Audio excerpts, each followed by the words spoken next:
Hello students, welcome to Grisha Conceptual Classes. In this video, we will be doing question number 3 from exercise 7.3, chapter number 7, triangles. Now, this is again one of the most easiest question from this chapter. दो triangles दिए हुए हैं A, B, C and P, Q, R और इसमें हमें information दी गई है that side AB is equal to PQ, BC is equal to QR and this is the median AM and this median is equals to the median PN. दोनों triangles के median दिए हुए हैं और उन दोनों median को भी equal बताया हुआ है. ठीक है, हमें प्रूफ करना है that triangle ABM और PQN are congruent. तो ABM कौन सा हुआ, ये one part of triangle ABC और PQN कौन सा हुआ, one part of triangle PQR. So सबसे पहले लिखते हैं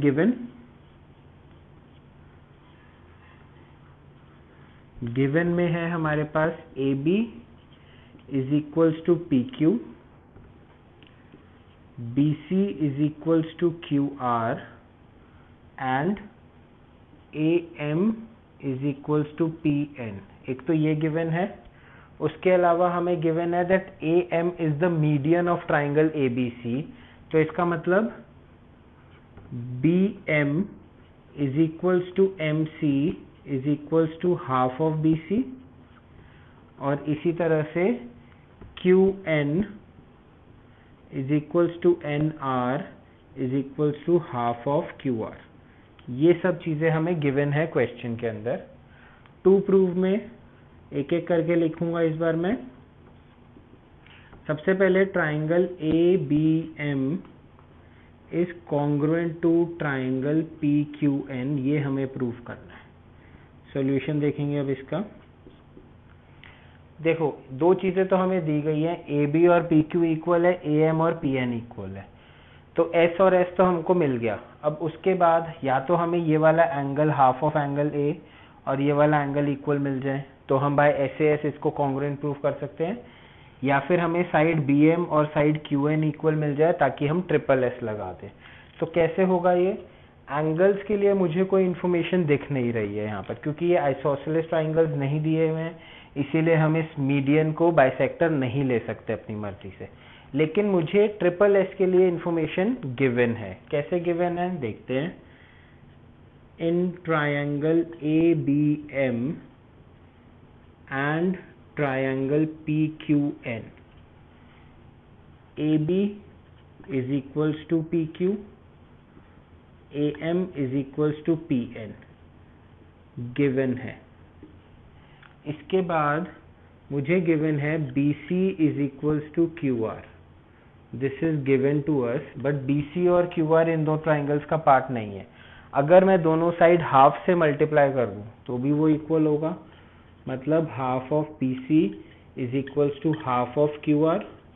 अब हाफ ऑफ BC क्या है, देखो BM और हाफ ऑफ QR क्या है, QN. तो यहाँ से मुझे क्या मिल जाएगा, BM is equals to QN और रीजन में लिख सकता हूँ AM and PN are medians, या मैं सिंपली गिवन भी लिख सकता हूँ क्योंकि गिवन में हमने इस चीज को लिख लिया है ऑलरेडी. ठीक है, AM और PN मीडियंस हैं, तो बाय SSS तीनों साइड्स जो हैं वो इक्वल हैं. Therefore triangle ABM will be congruent to triangle PQN by triple S criteria. ठीक है, ये दोनों ट्राइंगल्स तो कॉन्ग्रुएंट हो गए, हमारा फर्स्ट पार्ट हो गया.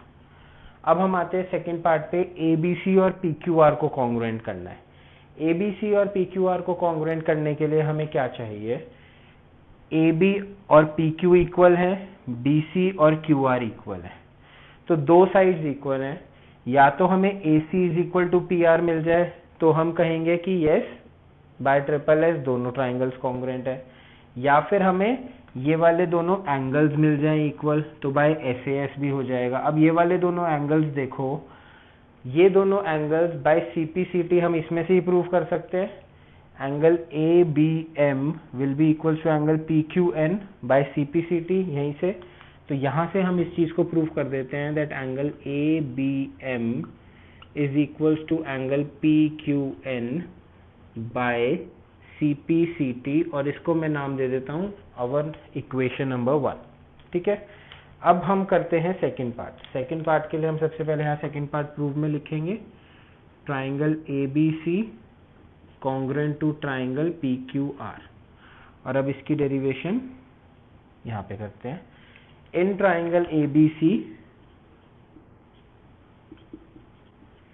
And triangle PQR, AB is equals to PQ, BC is equals to QR, ये दोनों चीज़ें हमें गिवन हैं, और एंगल ABC, एंगल ABM को ABC भी लिख सकते हैं, is equals to angle PQR from equation 1। Equation number 1 से ये चीज़ आई, तो therefore by SAS triangle ABC is congruent to triangle PQR by SAS criteria, side angle side criteria. ठीक है, अगर आप इसे ट्रिपल एस से करना चाहते हैं तो जैसे कि आपने ABM और PQN को कॉन्ग्रुएंट प्रूफ करा, उसी तरह से आपको AMC और PNR को कॉन्ग्रुएंट प्रूफ करना पड़ेगा, जहां से आपके पास AC is equal to PR आ जाएगा। अब AC is equal to PR आ गया, AB is equal to PQ दिया हुआ है, BC is equal to PR दिया हुआ है, QR दिया हुआ है, तो दैट मीन्स ABC और PQR ट्रिपल एस क्राइटेरिया से हो जाएंगे, बट उसमें थोड़ा सा लेंदी हो जाएगा, हमें एक ट्राइंगल और कॉन्ग्रुएंट प्रूफ करना पड़ेगा। तो rather than by doing this, यहाँ से हमें CPCT से एंगल मिल गया, तो बाय SAS हम इसको कर सकते हैं। अगर स्पेसिफिकली दिया गया है कि नहीं बाय ट्रिपल एस ही करना है, तो वो वाला मेथड यूज करना पड़ेगा, बट जनरली ऐसे दिया नहीं जाता है कि ट्रिपल एस से ही आपको ये चीज़ करनी है।